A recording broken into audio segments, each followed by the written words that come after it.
पत्नी का महत्व। पहला, जिंदगी में पत्नी का क्या महत्व होता है यह वही मर्द जानता है जिसके बच्चे उसे छोड़ गए हों और पत्नी दम तोड़ गई हो। दूसरा, बुढ़ापे में ना तो संतान साथ देती है न कमाया हुआ धन। बुढ़ापे में साथ देती है तो पत्नी साथ देती है, इसलिए पत्नी को महत्व दें।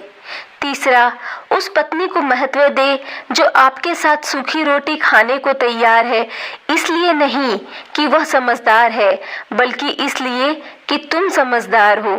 चौथा, पत्नी को इज्जत वही देता है जो पति पत्नी के रिश्ते का महत्व समझता हो। जिंदगी के सफर में पत्नी का बहुत महत्व है, क्योंकि पत्नी ही वो हमसफर है जो सफर के अंतिम पड़ाव तक साथ निभाती है।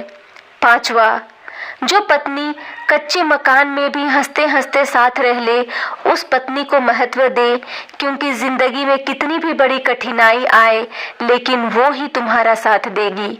छठवां, कई बार इंसान की आर्थिक स्थिति जब खराब हो जाती है तब सब रिश्ते मुंह फेर लेते हैं, साथ निभाती है तो पत्नी, इसलिए पत्नी को महत्व दे। जो पत्नी दिन रात अपने पति की लंबी उम्र की दुआ मांगती है और माथे पर पति के नाम का सिंदूर लगाती है, उस पत्नी को जिंदगी में महत्व भी दे और इज्जत भी। वो खुद ही अपनी नजरों में एक दिन गिर जाता है जो पति अपनी पत्नी को महत्व नहीं देता। सातवां, जिस पत्नी को 4 वेदों के नीचे और 7 फेरों के बंधन में ब्याह कर लाए हो, उसको महत्व दे और उसकी बातों को भी। अपनी पत्नी को इसलिए महत्व ना दे कि वो तुम्हारी पत्नी है, बल्कि इसलिए महत्व दे कि तुम उसके पति हो। धन्यवाद। ये कोट्स अगर आप लोगों को पसंद आए तो मेरे चैनल को लाइक और सब्सक्राइब करना ना भूलें।